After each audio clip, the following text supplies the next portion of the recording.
Hey, fifth grader, welcome to your very first secrets video.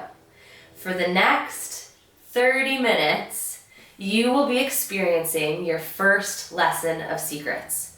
You can expect 7 more videos from us. Now, who is us? I am river otter. Something I know about river otters, most of them enjoy fresh water. A lot of them find their habitats in rivers. Now, living in the Columbia River Gorge, we have quite a few rivers where river otters can find their habitats. The Columbia River, the Hood River, the White Salmon River, and the Klickitat River. River otters also can hold their breath for up to 8 minutes, can dive 60 feet deep, and spend 2/3 of their life on land. So, now that you know me, you have 2 more people to meet. Hi, my name is Huckleberry and welcome to Secrets. I chose the name Huckleberry because huckleberries are a very tasty treat. And you can find them while you're out in the woods on a hike. Huckleberries can also be made into some other really good snacks, like my personal favorite, huckleberry ice cream. What's happening? Que paso? Mi nombre is Steelhead Jones. My name's Steelhead Jones. It's written here on my backpack. Steelhead Jones. I usually just go by Steelhead, and a steelhead is a type of a fish, pescado. And they're born in freshwater, so maybe born in the Columbia River. But then after they're born, they make their way out to the ocean. They spend a few years in the ocean, eating a bunch of food, getting big and strong. And when they're ready to reproduce or lay their eggs, they swim back upstream into the freshwater where they were born to lay their eggs. So they're kind of like a salmon, but salmon can only do that one time. They go out to the ocean, come back, lay eggs, and that's the end of their life cycle. Steelhead can do this 3 or 4 times, all right? So they're pretty cool fish. And I'm ready to do some secret science, all right? We're gonna have some fun. I've been doing secrets this is my 9th year doing secrets, and I've never done it this way. So I'm looking forward to trying something new. I'm gonna be doing some activities with you all, and I'm really looking forward to having some fun here. Now that you know river otter, steelhead, and huckleberry, let's talk about what to expect from these videos. So all of these videos will have an introduction. This week's introduction is introducing ourselves and setting some expectations. Next week's video might be a review from this week's video. After the review or the introduction, you'll watch a skit about the theme for the day or the secret for the day. After the skit, you'll listen to a lesson, and then after the lesson, you'll get to do some hands-on activities. So what you need for success for these videos are a writing utensil and either your secrets journal or a blank sheet of paper for taking notes. So along with these things, you're gonna need some flexibility and some imagination. So we have never done these secrets videos before. Normally we come into your classroom. With your help, we can all go on a secrets expedition every time these videos play. Without further ado, welcome to your first secrets lesson. Hi there, my name is Huckleberry and I want to welcome you guys to your first day of Secrets. Secrets is a science program and we usually teach this in the classroom with you guys, but we thought it would be cool if we could provide this program even while you're learning from home. So, Secrets is all about science. And over the next 7 weeks or so, you're going to be getting 1 lesson from us once a week. And each week we're going to learn a new secret of the ecosystem where we live. I'll talk more about what an ecosystem is a little bit later. Before we get started, I want to go over a few different expectations of what to expect and how we can behave during secrets. Because even though we're not in a regular classroom, there are certain things we can do to make this experience more fun and educational for everybody. So the expectations I've written on the bottom of the board here. The first thing we're going to do during secrets is we're going to learn. We're going to learn a lot. You'll be amazed the amount that you can learn over these next 7 weeks with secrets. The next thing we're going to do is we're going to learn how we can be a steward. So some of you guys might have heard that word steward before. And to be a steward of something means to take care of it. So some of you might have maybe a younger sibling that you take care of, or maybe you have a room that you have to help keep clean. When you take care of those things, you're being a steward of them. So during secrets, we're going to learn how we can be stewards of the ecosystem where we live, or the place where we live. Next, during secrets, we're going to be respectful. So even though we're not in a classroom around other students, it's still important that we learn how we can be respectful while we're doing online learning. And that might look something like making sure you're paying attention and not getting distracted by other things while you're doing your lesson. Maybe that you're not bothering your mom and dad if they're trying to work from home, or your younger siblings or older siblings in the house, but that you're really focused on learning during this time. And the last thing that we're going to do during secrets is we're going to have fun. We're going to have a lot of fun during secrets. And the important thing about these expectations is that they work the best when we're doing them all at the same time. If we're only learning, then maybe we're not having that much fun. If we're only being respectful, then I don't know, we might not be having that much fun either. If we're only having fun, then we might not be doing that much learning. These 4 things really work the best when we're doing them together. So I hope we can all give a thumbs up and agree to those expectations for secrets. Great expectations, Huckleberry. So now it's time to reveal the secret. So every video will come with a secret. And the secret is the lesson for the day. Like, what are we going to talk about? What are we going to learn about today? Well, so our secrets that we're going to bring in to the videos are similar to secrets that I shared with my friend, or maybe secrets that you share with your friends where they're kind of shy. So this might be kind of hard, but maybe if you gave me a drum roll on your either kitchen table or wherever you're doing your work, if you gave me a drum roll, I could hear it, and maybe the secret would feel welcome enough to come out and reveal itself. Can we do it?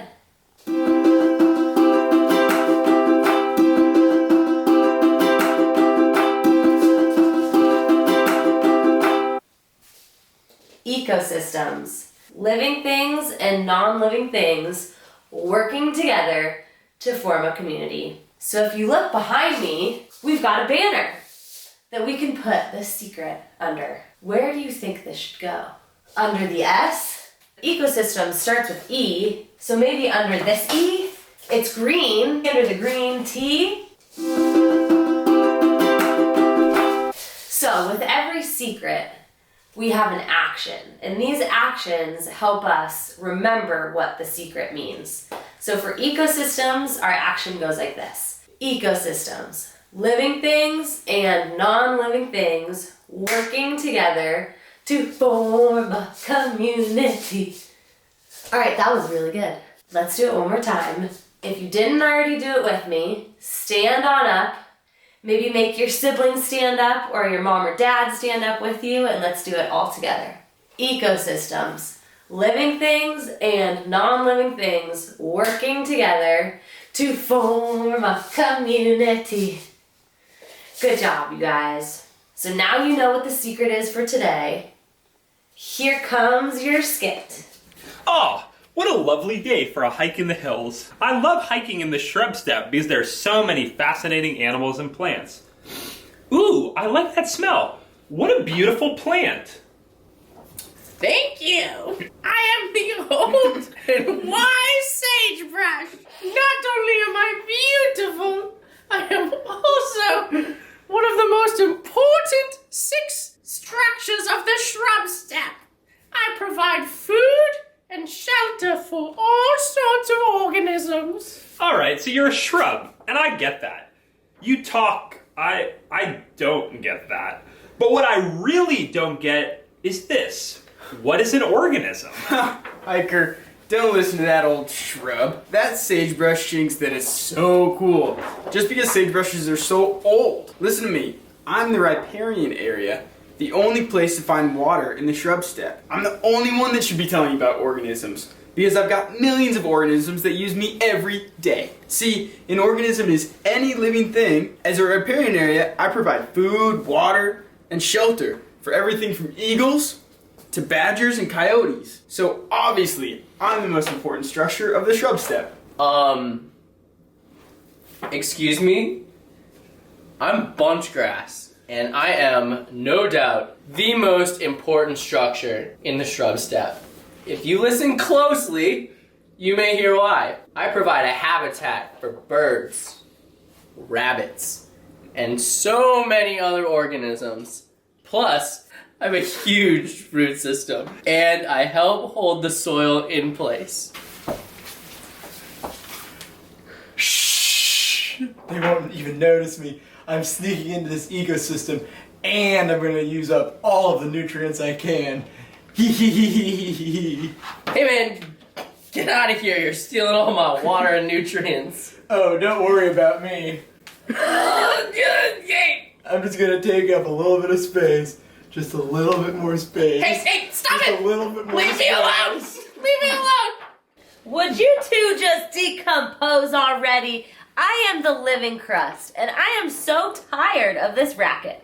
All you do all day is argue over who is the most important structure. If you could all just quiet down long enough to look at it logically, you'd understand that none of you could exist without me. Wow, I must have really lost my mind. Did I just hear the dirt talking? Uh-oh, hiker. You did not just go there. Did that hiker just come in, step on me, and call me dirt? Outrageous! I am the living crust. Without me, none of these punks would be around. I provide all of the water and nutrients that plants need. Plus, I hold all of the sandy, rocky soil in place. So as you can see, I am clearly the most important structure in the shrub steppe. You know what? I think that you are all important to the shrub steppe ecosystem. An eco what? All of you organisms are part of the shrub steppe ecosystem. An ecosystem is living things and non-living things working together to form a community. Oh yeah, I think I get it. An ecosystem is living things and non-living things working together to form a community. That's it, living crust. Maybe this class could help us out with that. An ecosystem is living things and non-living things working together to form a community. One more time. An ecosystem is living things and non-living things working together to form a community. First, let's zoom out and look at the planet Earth, where we live. There are many different ecosystems on Earth, and each has a unique combination of plants and animals. Ecosystems are different from each other in temperature, rainfall, elevation, and terrain. So let's begin by looking at an ecosystem far west, where the land meets the sea. We call this a coastal ecosystem. Non-living things that are at the coast include some rocks, the water, and the sky. Some living things, well, I see some trees and some bushes in this picture. There could also be living things in those rocks, like crabs, barnacles, sea anemones. In the water, there could be fish, dolphins, and whales. If we move further east, we come to a forest ecosystem. Forest ecosystem has a different set of plants and animals than the coast. Like in this picture, I see some cedar trees and some ferns. If we go even further east, we come to some mountains. And mountains have their own set of plants and animals as well. I see a new non-living thing in this picture. Snow. Snow is not alive. Same with these clouds. They're made up of water, which itself is not alive. Certain animals may like to live up in the mountains, like some different kinds of mountain goats, maybe some eagles. Further east, you will find this ecosystem. It's drier and has different plants and animals. It's full of lots of life and other amazing stuff. This is the Shrub Steppe ecosystem, the ecosystem where you live. Shrub means small tree, and steppe means grass. We'll be studying the Shrub Steppe for the next couple of months. We'll learn all about the secrets of the Shrub Steppe, how this ecosystem works, and who lives in it. Shrub Steppe ecosystems have 6 main structures. A structure is a physical thing that does a particular job. Let's look at the room you're in for a minute. Do you see any structures that are necessary for that room to function? If you're in the kitchen, maybe you need a table and some food in the fridge in order for it to be a kitchen. If you're in the living room, you might need a couch and a coffee table in order to call it a living room. These are structures. The Shrub Steppe has structures too, and now I'll take you on a quick tour of them. Shrubs are the first structure we'll talk about.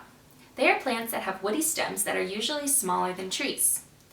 Some examples are huckleberry bushes, roses, poison oak, and this plant, sagebrush, one of the most important plants of the Shrub Steppe ecosystem. Here's the action for shrub. Some animals, like the sage grouse, can be found eating the buds off of the sagebrush. Another structure of the Shrub Steppe is the bunch grass. They grow together in clumps and stay alive for years. Remember, steppe is another name for grass. Here's the action for bunch grass. There are some organisms that use the bunch grass for laying eggs. The third structure is the living crust. The Shrub Steppe soils and plant life are held together by this weird stuff called the living crust. It reminds me of a crust of bread. We Shrub Steppe stewards are always looking for the crust because it is a living mat of moss, fungus, bacteria, and algae. It holds in water, keeps soil from blowing away, and adds nutrients to the soil. We don't want to step on it. Living crust is super fragile, and we've already lost too much of it through disturbance. Here is the action for living crust. This rock is covered in some lichen, one of the parts of the living crust. Lithosol is another example of a structure in the Shrub Steppe. Lithosol is rocky soil. It's tough to live here if you're a plant. However, some plants find a way to survive, and later on we'll learn the tricks that help these plants survive in the harsh Shrub Steppe climate. Lithosol is not a rock, it is a type of soil. Here's the action for lithosol. Some animals, like this kangaroo rat, like to find their home in the lithosol. The only place to find water in the Shrub Steppe is a riparian area. Riparian area describes a place where there's a stream, and often there's trees here too. You will see lots of animals in the riparian area. Here's the action for riparian area. The last structure is annual grasses. The annual grasses are different than bunch grasses. They're not from around here. In fact, humans planted it for cattle munching and as a cover crop. These grasses grow all over the ground like carpet. Annual grasses make it harder for other plants to grow. They fill up all the space, use up water and nutrients, and allow fire to spread easily. Here's the action for annual grasses. The Shrub Steppe is a mysterious, fantastic world to explore, and it's right outside our homes. We cannot wait to share the rest of the secrets of the Shrub Steppe with you. All right, let's get into it. First activity, we have the mystery box. Oh, mystery box.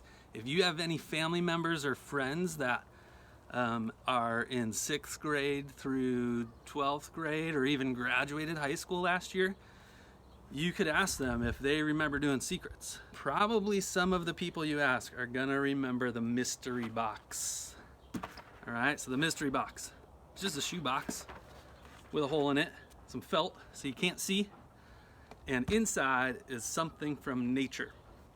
Now there's nothing sharp, nothing alive, nothing that's gonna bite, nothing slimy. But how it works, I'm gonna put my hand in here, I'm gonna feel around, see if I can figure out what this is. All right, I'm not afraid, no tengo miedo, but I'm feeling around and I'm feeling something that's kind of soft, but it's hard at the same time. I guess it's more like squishy. And it feels like a bunch of little scales together, but it's not from an animal. I think it's from one of those trees back there, something that might have fallen off of the tree and has seeds in it. I'm gonna guess that it's a pine cone. Let's check it. Yep, pine cone. Got it. This is from a western white pine. These grow in the national forests around here. And these trees live to be 300 to 500 years old. Pretty cool tree. Let's move on to our next mystery box. A little different color. It doesn't sound like much. Oh, this kind of feels like a bone. But there's a spot maybe where it was attached to something. And then the bone is kind of branching out into multiple pieces and going to a point at the end. I kind of am thinking it's something that maybe grows on top of a head. Yeah, let's see. Maybe like an antler or something. Yep. Deer antler. Check this out. So this is what I was feeling when I said it feels like it's attached to something. So this is where the antler attaches, right down here, attaches to the head. And the male deer are the ones that are growing these, so not the female deer. And they shed them every year. So they grow them, they drop them, and the next year they regrow them. Each time that they grow them, they grow a couple of more points. The bigger the antlers, the more points they have, the older the deer. 2 mystery boxes down. Third mystery box. I'm excited for this one. Third mystery box. Little different color, same idea. This also feels like bone, but I'm feeling some teeth, and I'm feeling some sharp teeth. So I'm thinking this is the skull, but it has some really big eyes. I mean, like really big eyes. So maybe it hunts at night if it has big eyes, and the eyes are up in the front. Eyes are in the front, ready to hunt. Really sharp teeth. These big canines are super sharp. So something that eats meat, I think. There's got to be a big animal, probably hunting those deer that we were just looking at. Let's see. Oh yeah, a cougar skull. Look at that thing. Look at these teeth. Are you serious? They're super sharp. And then those big eyes for hunting, and it even has this little crest on top of it. See that little crest? That's how I know it has really strong jaw muscles. That ridge along the top of the skull is the sagittal crest, which means it has really strong jaw muscles, and that is where the muscles attach to the skull. Pretty cool animal. All right, here we go, our last mystery box. This one I know is gonna be good. Check this out. My favorite color, blue. All right, here we go. What is that? Oh, it's like squishy and it's like fungus maybe, or somebody put some Play-Doh in here? I don't know what this is. I feel like it's something fake. I don't know. Let's see. Let's check it out. I'm a little nervous about this one. Let's see what this is. Oh, oh, what? Oh, gross. What? Who did this? Oh, it's fake. Somebody put fake poop in here. But not just any kind of poop. Check this out. This is fake bear scat. So scat is the scientific word we use for poop. So this is fake black bear scat. It's evidence of the bear eating acorn. That's right. Did you know bears ate acorns? Actually around here, they mostly eat berries. So sometimes when they are eating berries, you can actually see the berries in their scat. Okay, well that was kind of a funny one. Not sure who did that. Playing a little trick on me. All right, last thing we're gonna do. I have a challenge for you. And don't worry, you have your options of how you do this challenge, all right? You all belong, and you are all very capable and resilient, and I know you're gonna be able to figure this out. Your challenge is to create a mystery box. Now, your mystery box is probably gonna look different than my mystery boxes. I've made 2 different mystery boxes here. I'm gonna show you really quickly what I did. First one, took a shoebox. Nobody needed it anymore. We had it laying around. Took the shoebox, cut out a little hole in the front. I kept the pieces of cardboard from the piece of the shoebox here in the front. So now I can put those back together, and I have my little block so you can't see, but I can still put my hand in and feel around. All right, so you could do something like that. It didn't take very long, a few minutes. Be resourceful. Maybe find a different box. If you don't have an old shoe box, you could find a cardboard box or something. I also made one out of a paper grocery bag. All right, opened it up. And then I tore these top pieces at the corners and halfway in between each flap.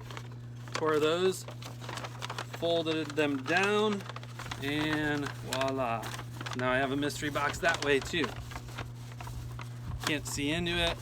I can still put my hand in there and then go find some things to put in there. You could use something from inside. My son used one of his toy cars. We also put acorns in there, pine cones, a flower. All right, so make a mystery box, put something in it, and go find somebody that you live with to feel in there. Nothing sharp, nothing alive, nothing's gonna bite, nothing slimy.